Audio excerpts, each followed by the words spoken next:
అందరికీ నమస్కారం. నేను మీ ఆయుర్వేద డాక్టర్ చిట్టిబొట్ల మధుసూదన శర్మని. మనం ఈ వీడియోలో సలిపిరి వ్యాధికి చక్కటి గృహ వైద్యం అనేటువంటి చక్కటి అంశాన్ని గురించి తెలుసుకోబోతున్నాం. సలిపిరి, దీన్నే కొన్ని ప్రాంతాల్లో సర్పి అనేటువంటి పేరుతో పిలుస్తూ ఉంటారు. నిజంగా చెప్పాలంటే ఇది ఒక రకమైనటువంటి వైరస్ అనేటువంటి క్రిమి వల్ల వస్తూ ఉంటుందన్నమాట. అందుకే హెర్పస్ ఇన్ఫెక్షన్ అని సర్వసాధారణంగా ఆంగ్లంలో చెప్తుంటారు. Herpes infection. ఈ యొక్క వ్యాధి ప్రత్యేకత ఏంటంటే శరీరంలో ఒక్క భాగంలోనే వస్తుందన్నమాట. ఒకవైపే, కుడివైపు రావచ్చు, ఎడమ వైపు రావచ్చు. అట్లే ఈ యొక్క సమస్య వచ్చేటప్పుడు 2-3 రోజుల ముందు చర్మం మీద అసౌకర్యంగా, ఇబ్బందికరంగా ఉండి తర్వాత చర్మం పైన దురదలు, చర్మం పైన బొబ్బలు, మంట, నొప్పి ఇలాంటివి కలిగేటువంటి పరిస్థితి ఏర్పడి ఆ భాగం అంతా, అంటే ఒకవైపు అంతా ఒక గీతలాగా, ఆ భాగంలో ఒక గీత వేసినట్లు ఆ భాగంలో బొబ్బలు వచ్చేసి విపరీతమైనటువంటి మంట, పోటు, సలుపు, బాధ ఇవన్నీ కలిగి ఉంటాయన్నమాట. ఈ సమస్య తగ్గేందుకు క్షేమదాయకమైనటువంటి ఔషధాలు ఎన్నో ఉన్నాయన్నమాట. వాటిలో ఒక రకమైనటువంటి ఔషధాన్ని మనం ఈ వీడియోలో ప్రత్యక్షంగా చూసి తెలుసుకోబోతున్నాం. ఆ ఔషధం ఎలా తయారు చేయాలంటే చాలా సులువు. ఔషధం తయారు చేసుకోవడము, ఫలితాలు పొందడం కూడా చాలా సులువు. 20 గ్రాములు కర్పూరం పొడి తీసుకోండి. అంటే ఉంట కర్పూరం కానీ, హారతి కర్పూరం కానీ, మనం ఇంట్లో వాడేటువంటి కర్పూరం ఏదైనా సరిపోతుంది అనమాట. ఒక 20 గ్రాములు కర్పూరం పొడి. కర్పూరాన్ని సులువుగా నలిచేసేసి చూర్ణం తయారు చేసుకోవచ్చు కదా, పొడిలాగా. చూడండి, మీకు ఔషధం తయారు చేసి చూపించేందుకు ఇక్కడ కొద్దిగా మాత్రమే కలపడం జరుగుతుందన్నమాట. 20 గ్రాముల కర్పూరం పొడి, అదేవిధంగా 20 గ్రాములు మిరియాలను వేయించి చేసినటువంటి పొడి, అట్లే 20 గ్రాములు శ్రీగంధం పొడి. ఈ శ్రీగంధం పొడి కూడా మనకు సంవత్సరం అంతా ఆయుర్వేద ఔషధ విక్రయశాలలో, పచారీ కొట్టులో దొరుకుతుందన్నమాట. అంటే మనకు అవసరమైతే ఈ యొక్క ప్రమాణాన్ని ఎక్కువగా తయారు చేసుకొని వాడుకోవచ్చు. లేకపోతే ఈ విధంగా ఒక్కొక్కటి 20 గ్రాములు కలిపి తయారు చేసుకున్నా సరిపోతుంది. మరీ లేదంటే సమస్య మరీ కొద్దిగా ఉంటే కేవలం 10 గ్రాములు, అంటే ఒక్కొక్క చూర్ణాన్ని 10 గ్రాముల చొప్పున కలిపి ఔషధంగా తయారు చేసుకుని కూడా వాడుకోవచ్చు అనమాట. చాలా సులువుగా తయారు చేసుకోవచ్చు, చాలా అద్భుతంగా పనిచేస్తుంది, చాలా సులువుగా ఔషధాన్ని కూడా వాడుకోవచ్చు అనమాట. మరి ఈ ఔషధము కేవలము 1 నిమిషంలోపే ఈ 3 పదార్థాలను కలిపేసి తయారు చేసుకోవచ్చు. చూడండి, బ్రహ్మాండమైనటువంటి ఔషధం.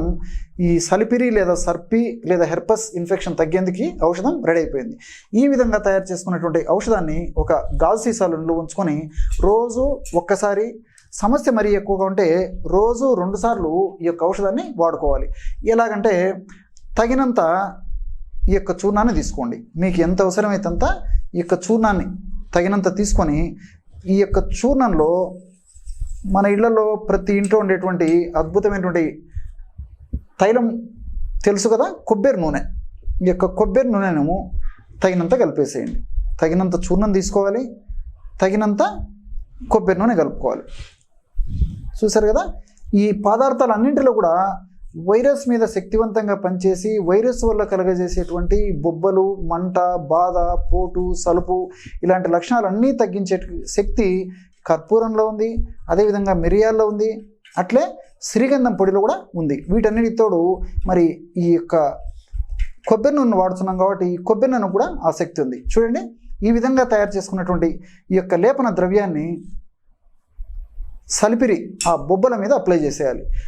ఈ విధంగా సమస్య కొద్దిగా ఉంటే ఒక్కసారి అప్లై చేస్తే సరిపోతుంది. సమస్య ఎక్కువగా ఉంటే రోజు 2 సార్లు కూడా అప్లై చేయొచ్చు. ఈ విధంగా వాడుకోవడం వల్ల ఇందులో ఉన్నటువంటి ఔషధ గుణాలు చాలా సమర్థవంతంగా, శీఘ్రంగా, వేగంగా వెంటనే పనిచేసి ఆ సలిపిరి వల్ల కలిగేటువంటి బాధ, పోటు, సలుపు ఇవన్నీ కూడా చాలా త్వరగా తగ్గేందుకు అవకాశం ఏర్పడుతుంది.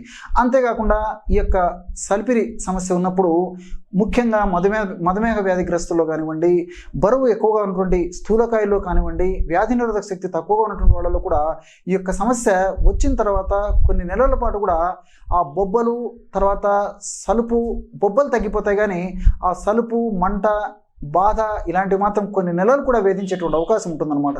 కాబట్టి ఈ యొక్క ఔషధాన్ని ఆ బొబ్బలు అలాంటివన్నీ తగ్గిపోయిన తర్వాత కూడా కొన్ని రోజుల పాటు రోజు ఒక్కసారి వాడుకోవడం వల్ల ఈ యొక్క ఔషధ శక్తి వల్ల ఆ నరం ఏదైతే దెబ్బతింటుందో ఆ సర్పి అనేటువంటి ఆ సమస్య వల్ల ఆ నరాన్ని తిరిగి చైతన్యవంతం చేసేటువంటి శక్తి ఇందులో ఉన్నటువంటి రసాయన ద్రవ్యాల వల్ల ఉంటాయి. కాబట్టి దీన్ని రోజు కొన్నాళ్ల పాటు పైపూత మందుగా వాడుకోవచ్చు అనమాట. ఈ విధంగా వాడుకోవడం వల్ల సమస్య చాలా ఇంకా అంటే దీర్ఘకాలిక సమస్య కాకుండా కూడా ఉండి సమస్య చాలా త్వరగా తగ్గేందుకు అవకాశం ఏర్పడుతుంది. ఇంతేకాకుండా దీనికి సంబంధించి ఆయుర్వేద వైద్య విధానంలో కూడా చాలా చక్కటి ఔషధాలు ఉన్నాయి. ఉదాహరణకి నింబాది చూర్ణం. సమస్య మరీ ఎక్కువగా ఉండి, సమస్య తీవ్రంగా ఉండి, సమస్య మరీ ఎక్కువగా ఇబ్బంది పడుతుంటే అందరికీ అందుబాటులో ఉండి, అందరికీ లభ్యమయ్యి, అందరికీ దొరికేట్లయితే ఇప్పుడు నేను చెప్పినటువంటి పైపూత మందుకు తోడు నింబాది చూర్ణం అనేటువంటి ఔషధాన్ని కూడా తీసుకొని రోజు ఉదయం 1 గ్రాము, సాయంత్రం 1 గ్రాము నీటితో కానీ, లేకపోతే షుగరు తర్వాత స్థౌల్యం ఇలాంటి లేనటువంటి వాళ్ళైతే తేనెతో కలిపి కూడా తీసుకోవచ్చు అన్నమాట. నీళ్లు కానీ తేనెతో కానీ ఈ యొక్క నింబాది చూర్ణాన్ని తీసుకుంటే సరిపోతుంది. కాబట్టి అవసరమైనటువంటి వాళ్ళు, పరిస్థితి మరీ ఎక్కువ ఇబ్బంది ఉన్నటువంటి వాళ్ళు కడుపులోకి ఔషధాన్ని సేవించుకోవచ్చు. కానీ సర్వసాధారణంగా చాలామందికి కేవలం ఈ పైపూత మందే సరిపోతుంది. మరి ఇలాంటి ఔషధ యోగాలు ఎన్నెన్నో మరెన్నో ప్రకృతి మానవాళి సంక్షేమం కోసం మనకు ప్రసాదించడం జరిగింది. అలాంటివి క్షేమదాయకమైనటువంటి ఔషధాలు, అందరికీ ఆమోదయోగ్యమైనటువంటి ఔషధాలు, అందరూ వాడుకోదగ్గ సులువైనటువంటి ఔషధాలను అన్నిటినీ క్రోడీకరించి, అనుభూతమైనటువంటి ఔషధాలను క్రోడీకరించి ఈ పుస్తకంలో నిక్షిప్తం చేసి మీకు ఇవ్వడం జరిగింది. ఈ పుస్తకం పేరు ఇంటింట ఆయుర్వేద వైద్యం. చూడండి, ఇంటింట ఆయుర్వేద వైద్యం. ఈ పుస్తకము మనకి ఆన్లైన్లో దొరుకుతుంది, మార్కెట్లో కూడా పుస్తక విక్రయశాలలో విక్రయిస్తుంటారనమాట. ఇక్కడ ఉదాహరణకి ఈ యొక్క సమస్య గురించి చెప్పుకున్నట్లయితే 202వ పేజీ మనం చూసినట్లయితే ఈ సమస్య వచ్చినప్పుడు లక్షణాలు ఎలా ఉంటాయి, అదేవిధంగా ఈ సమస్యకి ఎన్ని రకాలైనటువంటి ఔషధాలు మనం తయారు చేసుకొని వాడుకోవచ్చు, క్షేమదాయకమైనటువంటి ఔషధాలు ఏంటి, అదేవిధంగా కొన్ని డాక్టర్ల సలహాతోనే ఔషధాలు వాడుకోవాల్సి ఉంటుంది, అలాంటి ఔషధాలు ఏంటి, అదేవిధంగా ఎలాంటి ఆయుర్వేద ఔషధాలు ఈ యొక్క సమస్యకు సమర్థవంతంగా పనిచేస్తాయి మొదలైన వివరాలు తెలియజేయడం జరిగింది. మరి కావాల్సినటువంటి వాళ్ళు ఈ యొక్క పుస్తకం ఉన్నటువంటి అంశాన్ని, ఆ యొక్క విజ్ఞానాన్ని కూడా మీరు సొంతం చేసుకొని 10 మందికి ఈ యొక్క విజ్ఞానాన్ని కూడా పంచవచ్చు అన్నమాట. చూశారు కదా ఎటువంటి సులువైనటువంటి ఔషధాన్ని సర్పివ్యాధి తగ్గేందుకు ఈ వీడియోలో తెలుసుకున్నారో. మరొక వీడియోలో మరొక అంశంతో మళ్ళీ కలుద్దాం. అంతవరకు నమస్కారం. మీ చిట్టిపొట్ల. వీడియో కనుక మీకు నచ్చినట్లయితే లైక్ చేయండి, షేర్ చేయండి. మరిన్ని వీడియోస్ కోసం మా ఛానల్ని సబ్స్క్రైబ్ చేయండి. మీ అభిప్రాయాలు మాకు కామెంట్స్ రూపంలో చెప్పండి. మరిన్ని వీడియోస్ కోసం మా ఛానల్ని సబ్స్క్రైబ్ చేయండి.